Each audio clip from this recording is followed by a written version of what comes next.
नमस्कार। TVS talks YouTube channel में आपका स्वागत है। मैं अनुपमा के आज के 19 जनवरी वाले लेटेस्ट एपिसोड के अपडेट्स और ट्विस्ट एंड टर्न्स के साथ दोबारा हाजिर हूँ।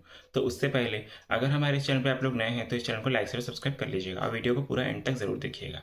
तो बिना देर किए चलिए जानते हैं क्या कुछ हुआ है आज के एपिसोड में पूरे डिटेल्स के साथ। तो टीवी सीरियल अनुपमा के आज के एपिसोड में हमें ये दिखाया जाता है कि पराग अपने कमरे में आता है और अनुपमा की कही हुई बातों को याद करके बहुत ही गुस्से में होता है और गुस्से में आकर वो एक सुपारी को उठाता है और अपने हाथ से उसे तोड़ने लगता है। तभी ख्याति कमरे में आती है और पराग के चेहरे पर तनाव दिखती है और बोलती है कि मैं नहीं जानती कि सड़क पे आपके और बा के साथ क्या हुआ, पर जितना मैं अनुपमा बहन को जानती हूँ उससे कह सकती हूँ कि वो और उनकी बेटी बहुत अच्छे हैं। फिर ख्याति कांजी लाकर देती है पराग को पीने के लिए और फिर ख्याति कहती है कि आज टिंकू याद आ गया ना आपको, मुझे तो रोज़ याद आता है वो। जानती हूँ कि नाराज़ है मुझसे, पर बेटा नाराज़ होकर भी ना घर में ही अच्छा लगता है। फिर पराग भी बड़े दुखी मन से कहता है कि बचपन में जब वो नाराज़ होता था ना तो संतरे की टॉफ़ी देकर उसे मैं मना लेता था, लेकिन अब कैसे मनाऊं? बेटे जवान होकर पराया क्यों हो जाते हैं ख्याति। उसको फ़ोन करता हूँ तो उठाता ही नहीं है और अगर उठाता है तो बोलता नहीं है और अगर बोलता है तो बस इतना कि मुझे परेशान मत करिए। दुनिया जीत ली मैंने ख्याति, लेकिन अपने बेटे से हार गया मैं। एक सक्सेसफुल बिजनेसमैन बन गया लेकिन एक कामयाब बाप नहीं बन सका।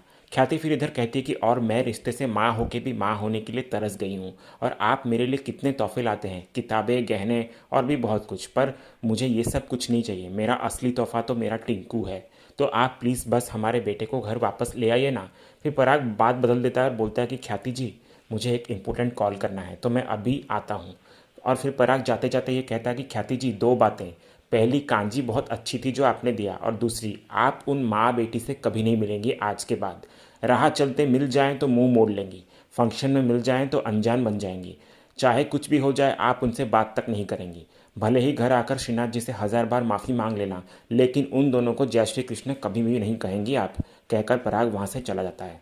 दूसरे सीन में फिर घर पर राही सबको ये कह रही होती कि हमने भी बहुत कुछ सोचा था लेकिन वो लोग इसके लायक ही नहीं है कि हम लोग जाकर वहाँ काम कर सकें। तभी उसी वक्त जानकी बहन भागी हुई परेशान होते हुए अनुपमा के पास आती है और कहती है कि अनुबहन, वो परसों का जो ऑर्डर था ना सरिता बहन का, उन्होंने वो कैंसिल कर दिया। अनुपमा फिर इधर से पूछती है कि क्यों, ऐसा क्यों किया उन्होंने। जानकी बहन फिर कहती है कि क्योंकि सरिता बहन बोल रही थी कि उनके जो पति है ना वो कोठारीज के यहाँ काम करते हैं, तो अगर हमारे यहाँ से कैटरिंग उनके यहाँ जाएगा तो उनके पति को कोठारीज नौकरी से निकाल देंगे। कहकर जानकी काकी वहां से चली जाती है और तभी तोशु इधर कहने लगता है कि लो हो गया सत्यानाश, और कर लो दुश्मनी कोठारीज से। अरे मम्मी, आपकी ये जो भाषण देने की आदत है ना वो एक दिन हम सबको मरवाएगी। अनुपमा फिर बोलती कि सच बोलने के लिए, सर उठा के जीने के लिए मुझे कोई भी मोल चुकाना पड़े मैं तैयार हूँ। तभी पाखी ये बोलती है कि तो आप चुकाइए ना, हम लोगों को क्यों मरवा रही हैं। तभी अनुपमा गुस्सा हो जाती है पाखी पे और कहती है कि मैं मरवा रही हूँ तुम्हें? अरे नहीं मारना तुम्हें ना तो जा घर के बाहर जाके काम कर, दो पैसे खुद कमा के देख, हाथ पैर चला, ना काम की ना काज की। और अपनी माँ को ज्ञान देने से पहले ये सोच कि अगर तूने अगली बार कुछ बकवास करी ना पाखी तो कान पकड़ के पिछली बार की तरह घर से बाहर निकाल दूंगी। फिर दरवाज़ा ठोक के मम्मी मुझे घर के अंदर ले जाओ करती रहना। राई फिर इधर तभी कहती है कि और गलती हमारी नहीं थी बल्कि उन लोगों की थी। तोशु फिर कहता है कि एक काम करना आप लोग, जब हम सब सड़क पे आ जाएंगे ना तो आप दोनों माँ बेटी मिलकर वहाँ सड़क पे खड़े होकर जितना चाहे उतना भाषण देते रहना, क्या पता थोड़े से पैसे आ जाएं। कहकर तोशु वहाँ से चला जाता है और बाकी के घर वाले भी वहाँ से चले जाते हैं। तभी ये सब कुछ सुनकर प्रेम सहन नहीं कर पाता और वो गुस्से में आकर कोठारीज के वहाँ चला जाता है। दूसरे सीन में फिर कोठारी हाउस में गौतम किसी से कॉल पे कह रहा होता है कि मुझे उन दोनों औरतों के बारे में पूरी डिटेल्ड इन्फॉर्मेशन सुबह तक चाहिए। फिर गौतम अपने हाथ को देखते हुए कहने लगता है कि क्योंकि मुझे उन दोनों का घमंड तोड़ना है बस। तभी प्रार्थना ये सब कुछ सुन लेती है और कहती है कि ऐसा मत कीजिए गौतम जी। गौतम फिर बोलता है कि मुंह बंद रखो तुम अपना, मेरी इंसल्ट करने वाली को मैं छोड़ूंगा नहीं। डैड की तरह मुझे भी औरतों से हार बिल्कुल भी मंजूर नहीं है। मुझसे उलझ के उन्होंने ज़िंदगी में सबसे बड़ी गलती की है और इसकी उन्हें बहुत ही भारी कीमत चुकानी होगी, आई प्रॉमिस। सीरियल में आगे फिर हमें अनुपमा को दिखाया जाता है जो कि कावेरी और गौरी से बात कर रही होती है और फिर कावेरी को कहती है कि एक कावेरी है, सुन ना, तू तो कान्हा जी की फेवरेट है ना, तो ज़रा कान्हा जी से बोलना कि अनुपमा का भाग्य उन्होंने ऐसा क्यों लिखा है। मैं जब भी कुछ अच्छा करने जाती हूँ तो वो गलत कैसे हो जाता है। अब देखना, कल वो लोग आए थे नो एंट्री वाली गली में, वो लोग अपनी गाड़ी में घुस आए, उसके बाद फिर राधा उनकी गाड़ी के नीचे आने वाली थी। इतनी छोटी सी बच्ची रास्ते में चलती उन्हें दिखाई नहीं दी। सड़क क्या उनका है, खरीद के रखा है उन्होंने, ऐसे में मुझे गुस्सा नहीं आएगा क्या। और फिर आज वहाँ पर उनकी मोटी बैग को कांच चुभ गया पैर में। हाँ, मुझसे वो बोतल हाथ से छूट गई थी पर मैं डर गई थी कावेरी, और मैंने थोड़ी जानबूझकर पैर में कांच चुभाए। और फिर वो पतंग, अगर मुझे पता होती कि वो पतंग उनकी है तो मैं कभी उस पतंग के पास अपनी पतंग नहीं उड़ाती। और मैं क्या पागल हूँ जो जानबूझकर उनकी पतंग को काटूंगी। फिर अनुपमा बोलती कि और उन्होंने क्या किया, मुझ पे चोरी का इल्ज़ाम लगा दिया। बड़े घर में हम भी रहे हैं कावेरी, लेकिन कभी किसी के साथ ऐसा बर्ताव नहीं किया हमने। और मुझे क्या शौक़ है जाके लोगों से रास्ते पर लड़ने का। फिर अनुपमा ये बोलती कि और मिडिल क्लास लोगों के पास दो ही चीज़ें होती है कावेरी बहन, एक जान और दूसरा सम्मान। कल राधा की जान की बात थी इसलिए मैं लड़ी, और आज मेरे और राही की सम्मान की बात थी इसलिए मैं लड़ी। सोचा था कि आज मकर संक्रांति है तो ये नया साल नई शुरुआत लेकर आएगा, लेकिन अब तो डर लग रहा है कावेरी कि कहीं ये किसी नए तूफान की शुरुआत ना हो। अगले सीन में फिर राजा और नीता छुपकर खाना खा रहे होते हैं घर पे। फिर अचानक बादशाह उन्हें खाते देख लेता है और कहता है कि आपकी चोरी पकड़ी गई, मैं जाकर सबको बताता हूँ। नीता फिर बादशाह को कहती है कि बादशाह कृपया ये बात किसी को मत बताना कि तुमने ये सब देखा खाते हुए, क्योंकि बा तेरी मम्मी को डांटेगी ना। बादशाह फिर कहता है कि तो फिर आप डांट खाने वाली काम करते क्यों हो। तभी अनिल भी वहाँ आता है और बोलता है कि बिल्कुल सही बोला मेरे बेटे ने, और जब मोटा भाई ने कह दिया कि खाना नहीं खाना है तो ठूस ठूस के क्यों खा रही हो। नीता फिर इधर कहती है कि अगर मोटा भाई बोलेंगे कि सांस भी मत लो तो हम सांस भी नहीं लेंगे क्या, और उन्हें नहीं खाना तो ना खाए ना, पर हम क्यों व्रत रखें। और अनिल आप भी खाकर देखो तब पता चलेगा कि भाभी ने अनुपमा को यह ऑर्डर दिया क्यों था। और मैं तो कहती हूँ कि मोटा भाई को भी खिला देते हैं, सच बताऊँ तो वो खाएंगे ना तो उनका गुस्सा ये यूं ही गायब हो जाएगा। राजा फिर तभी बोलता है कि सच में डैड बहुत अच्छा खाना बना है, आप भी ट्राई करो। फिर अनिल राजा के पास आता है, उसको बिजनेस की कुछ बातें समझाते हुए कहता है कि देख राजा, मोटा भाई जो है ना 2 हफ्ते के बाद घर वापस लौटे हैं तो सुबह उठते ही जो है ना वो सारी डिटेल्स मांगेंगे, तो सब कुछ रेडी होना चाहिए, ओके। तभी नीता दोबारा अनिल को ताना मारते हुए कहती है कि तुम पूरी लाइफ उनकी मुनीमगिरी ही करते रहोगे ना। अनिल फिर बोलता है कि हाँ मैं मुनीम ही बनकर रहूँगा, और तुम ये एक बात बार बार कब तक रिपीट करती रहोगी। बादशाह फिर तभी कहता है कि प्लीज़ आप दोनों रुक जाओ, आज ऑलरेडी बहुत कुछ हो चुका है, तो प्लीज़ आप दोनों शुरू मत हो जाओ अभी। फिर राजा अनिल को कहता है कि पापा मैं सब संभाल लूँगा, आप चिंता मत करो। अनिल फिर राजा को कहता है कि देख राजा, सीरियसली बोल रहा हूँ, कोई गलती नहीं होनी चाहिए, कोई लापरवाही नहीं होनी चाहिए, और मोटा भाई अपने काम में रिश्तेदारी बिल्कुल नहीं देखते और ना ही कोई लिहाज करते हैं। दूसरी ओर फिर प्रेम गाड़ी चलाकर रास्ते पे जा रहा होता है, बोल रहा होता है कि अब बस बहुत हो गया, सोच रहा था कि कभी आमना सामना नहीं होगा लेकिन अब होगा। इधर फिर दूसरे सीन में पराग फ़ोन पे काम के बारे में बातचीत कर रहा होता है, और तभी मोटीबा उसके पास आती है तो वो पराग मोटीबा के पैर दबाने लगता है। तो मोटीबा कहती है कि पराग बेटा बस कर, तू भी तो थक गया होगा ना। फिर पराग कहता है कि कोई इतना भी नहीं थकता बा कि रिश्तों के लिए वक्त ही ना निकाल पाए, लेकिन हाँ बहुत सारे ऐसे लोग हैं जो थकने के बहाने करते हैं ताकि वो अपनी फैमिली के साथ वक्त बिताने के बजाय मोबाइल पर खेल सकें। फिर मोटीबा इधर से कहती है कि मैंने पिछले जन्म में ज़रूर कोई पुण्य किए होंगे जो तुझ जैसे बेटा मिला मुझे। पराग भी फिर कहता है कि तब तो मैंने आपसे भी ज़्यादा पुण्य किए होंगे बा, तभी तो मुझे आप जैसी माँ मिली।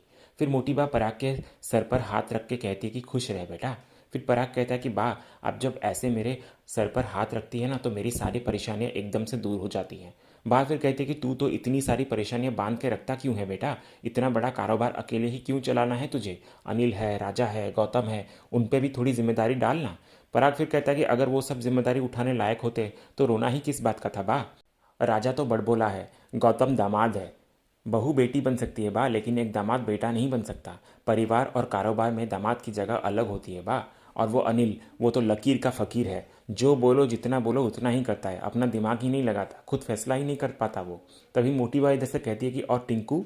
इधर फिर ये सुनकर पराग एकदम से चुप हो जाता है और फिर बोलता है कि बा टिंकू चाहे तो मुझसे भी बड़ा बिजनेसमैन बन सकता है, लेकिन वो चाहता ही नहीं है। उसे ना बाप से प्यार है और ना बिजनेस से। बिजनेस संभालना तो दूर की बात, उसे तो घर पर तक रहना मंजूर नहीं है, कभी मिलने तक नहीं आता वो। तभी उसी वक्त इधर प्रेम मिस्टर कोठारी चिल्लाते हुए कोठारी हाउस पर आता है, और पराग उसे देखकर अचानक हैरान रह जाता है। दोनों एक दूसरे के सामने खड़े होते हैं और दोनों एक पल के लिए चुप रह जाते हैं, लेकिन उनकी नज़रों में अतीत की कड़वाहट साफ झलकती हुई नजर आती है। तभी घर के बाकी के लोग भी वहां आ जाते हैं और प्रेम भी बा से आशीर्वाद लेते हुए नजर आता है। फिर प्रेम अचानक पराग को देखकर गुस्से में आकर साइड में रखे कांच के टेबल को तोड़ देता है और फिर बोलता है कि मिस्टर कोठारी, आपको सिर्फ हर्ट करना और दुख देना ही आता है, और मैं इसीलिए आपसे दूर गया था ताकि आप मुझे हर्ट ना कर सकें, बट आई वॉज रॉन्ग। आप इस काम में इतने माहिर हैं कि आप दूर से भी ये काम कर सकते हैं, तो आपने आज एक बार फिर से मुझे हर्ट कर दिया, अनु मैम और राही को हर्ट करके। एक बार कर दिया है तो दोबारा मत कीजिएगा, गलती से भी नहीं। तभी मोटीबा आकर प्रेम को कहते कि टिंकू ये क्या तरीका है बात करने का, भूल मत कि ये तेरा बाप है। प्रेम फिर कहता है कि तो ये बात आप इन्हें समझाइए ना मोटीबा कि ये मेरे बाप हैं, पूरी दुनिया के नहीं है। पराग फिर बा को कहता है कि देखें इसके तेवर देखे बा, और आप और ख्याति जी इसे घर वापस लेने को कह रही थी। मोटीबा फिर प्रेम को बोलते कि क्या कह रहा है तू बेटा, और तेरे संस्कार तो भूल गया क्या। प्रेम फिर इधर से कहता है कि संस्कार ही तो याद दिलाने आया हूँ मोटीबा, घर में मेहमान की बेइज्जती करना हमारे संस्कारों में नहीं है। हाँ, उन्हें सॉरी बोलना हमारे संस्कार में है। फिर इधर प्रेम पराग को गुस्सैल नज़र से देखते हुए कहता है कि तो मिस्टर पराग कोठारी, आपने जो किया है उसके लिए आप अनु मैम और राही से अभी माफ़ी मांगेंगे। तभी गौतम बीच में आकर बोलता है कि क्यों, जब डैड ने कोई गलती की ही नहीं तो वो क्यों माफ़ी मांगेंगे प्रेम। तुम यहाँ पर नहीं थे तो तुम्हें पता नहीं कि यहाँ पे क्या हुआ था, और भगवान जाने उन दो औरतों ने तुम्हें क्या पट्टी पढ़ाई और क्या सुनाया है कि तुम अपनी फैमिली से लड़ने यहाँ पर आ गए।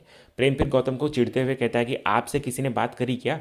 अगर आपको बात करनी ही है तो मेरे पास भी बोलने को बहुत कुछ है। पराग फिर इधर कहता है कि बाप की तो कभी इज्जत नहीं की तूने, तो कम से कम जमाई जी का तो लिहाज कर लेता। इसीलिए तू जो चाहता है वो कभी भी नहीं होगा। पराग कोठारी कभी भी किसी से माफ़ी नहीं मांगेगा। प्रेम फिर इधर चिल्लाते हुए दोबारा कहता है कि आपको माफ़ी मांगनी होगी।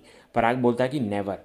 मोटिवा फिर प्रेम को रोते हुए आकर कहती है कि बेटा टिंकू, तू इतने सालों के बाद लौटा है, त्यौहार मनाने के लिए नहीं, अपनी मोटी बा के लिए नहीं, अपने पिता के लिए नहीं, माँ के लिए नहीं, तो तू किसी पराई के लिए, अपने परिवार के लोगों के सीने पर वार करने के लिए लौटा है। क्या हो गया है तुझे? अनिल फिर इधर समझाते हुए प्रेम को कहता है कि त्यौहार के दिन तो दुश्मन भी एक दूसरे को गला लगा लेते हैं बेटा, और तू तो हमारा अपना है ना, तो सब कुछ भुलाकर गले लग जाना। पराग फिर इधर अनिल को कहता है कि तुझे बीच में बोलने को किसने कहा अनिल? तभी नीता फिर प्रेम को कहती है कि एक बात बता प्रेम, जिनके लिए तू अपनी फैमिली से लड़ रहा है वो तेरी लगती क्या है? प्रेम फिर इधर बोलने लगता है कि अनु मैम मेरे लिए भगवान है और माँ समान है। फिर प्रेम पराग की तरफ देखते हुए कहता है कि जब अपनों ने चोट दी ना तब परायों ने संभाला मुझे। जो प्यार मुझे इस घर में नहीं मिला वो मुझे अनु मैम से मिला। अनु मैम से मैंने सीखा कि माँ की ममता होती क्या है, और अनु मैम ने मुझे रहने के लिए घर दिया, काम दिया, और सबसे बड़ी बात परिवार दिया। उन्होंने परिवार का हिस्सा माना और खाना बनाने के साथ साथ मुझे ज़िंदगी जीना भी सिखाया। और मिस्टर पराग कोठारी, जिस अन्नू की रसोई से खाना खाने से आपने मना कर दिया था ना, उसी अन्नू की रसोई का मैं एक रेस्पेक्टेड शेफ़ हूँ। ये सुनकर ही पराग के होश उड़ जाते हैं। फिर प्रेम बोलता है कि इस वक्त इसीलिए इस दुनिया में मेरे लिए सिर्फ दो ही लोग इंपॉर्टेंट है, वो है अनु मैम और उनकी बेटी राही। सो मिस्टर पराग कोठारी और गौतम, कान खोल के सुन लेना कि अगर किसी ने गलती से भी अनु मैम और राही को हर्ट करने की कोशिश करी ना तो मुझसे बुरा कोई नहीं होगा। इधर फिर दूसरी तरफ अनुपमा चिंतित होते हुए कह रही होती है कि कितनी मेहनत करी थी हमने, सब बेकार हो गया, ऊपर से पैसे भी नहीं मिले, और परसों के ऑर्डर के लिए इतना सारा सामान लाकर रखा है हमने, वो भी वापस नहीं होगा, सब वेस्ट हो गया। राई फिर इधर बोलती कि मम्मी इट्स ओके, जो भी सामान है वो नेक्स्ट ऑर्डर में यूज़ हो जाएगा, और ज़्यादा स्ट्रेस मत लो आप। अनुपमा फिर बोलती कि क्या करूं मैं, बोलना। पॉजिटिव सोचने की कोशिश करती रहती हूँ, लेकिन आज जो हुआ वो रह रह के चुभ रहा है मुझे, और एक पल के लिए मुझे उस कोठारी के अंदर वनराज शाह दिख गया। वही घमंड, वही अकड़। राई फिर इधर बोलती है कि मम्मी वो जैसे भी हों उससे हमें क्या करना, और आपको कौन सा उनके घर पर अपनी बेटी ब्याहनी है, तो मम्मी ये सब भूल जाइए ना। और जो तोसू भाई बोल रहे थे वो तो डर गए थे, इसलिए बेकार की बातें कर रहे थे। और मम्मी कोठारी चाहे कितने भी बड़े हों पर भगवान जी से तो बड़े नहीं हो सकते ना। फिर इधर मोटी बा प्रेम को कहने लगती कि अगर हम तुझसे प्यार करते हैं टिंकू, इसका मतलब ये नहीं है कि जो जी में आए बोलते रहे और हम चुपचाप सुनते रहे। उन लोगों ने तुझे सिखा पढ़ाकर यहाँ पर आने को मजबूर किया है प्रेम, मुझे पता है अच्छे से। प्रेम फिर बोलता है कि मुझे यहाँ पर आने के लिए उन लोगों ने नहीं, बल्कि मिस्टर पराग कोठारी की हरकतों ने मजबूर किया है। उन्हें तो पता भी नहीं है कि मैं एक कोठारी हूँ। तभी गौतम प्रेम को कहता है कि मैं मान ही नहीं सकता कि उन्हें नहीं पता। प्रेम फिर गौतम को बोलता है कि तुम्हें जो मानना है मानो, I don't care mister, don't bug me. Parag फिर इधर प्रेम को कहता है कि खबरदार जो जमाई जी के साथ बदतमीजी किया तूने तो। प्रेम फिर बोलता है कि बदतमीजी तो आपका डिपार्टमेंट है ना मिस्टर कोठारी, लेकिन इस बार आपने गलत लोगों से दुश्मनी मोल ले ली है, तो आप चुपचाप माफ़ी मांगिए। फिर प्रेम ये घर वालों के सामने ऐलान करते हुए कहता है कि अगर यहाँ पर मैं आया ही हूँ तो एक इंपॉर्टेंट न्यूज़ दे ही देता हूँ, आतिशबाजियाँ हो ही रही है तो सबसे बड़ा बॉम्ब मैं ही फोड़ूंगा। और फिर प्रेम कहने लगता है कि मैं राही से प्यार करता हूँ और बहुत जल्द उससे शादी करने वाला हूँ। और ये न्यूज़ सुनकर इधर सारे कोठारीज शॉक्ड रह जाते हैं। और इसी सीन के साथ ही आज का ये एपिसोड यहीं ख़त्म होता है। तो इसी तरह के अनुपमा के डेली एपिसोड के अपडेट्स जानने के लिए हमारे इस चैनल से जुड़े रहिए और चैनल को सब्सक्राइब कर लीजिएगा। और अगर आज का ये वीडियो पसंद आए तो वीडियो भी लाइक कर लीजिएगा। मिलते हैं हम एक नए एपिसोड के अपडेट्स के साथ। धन्यवाद।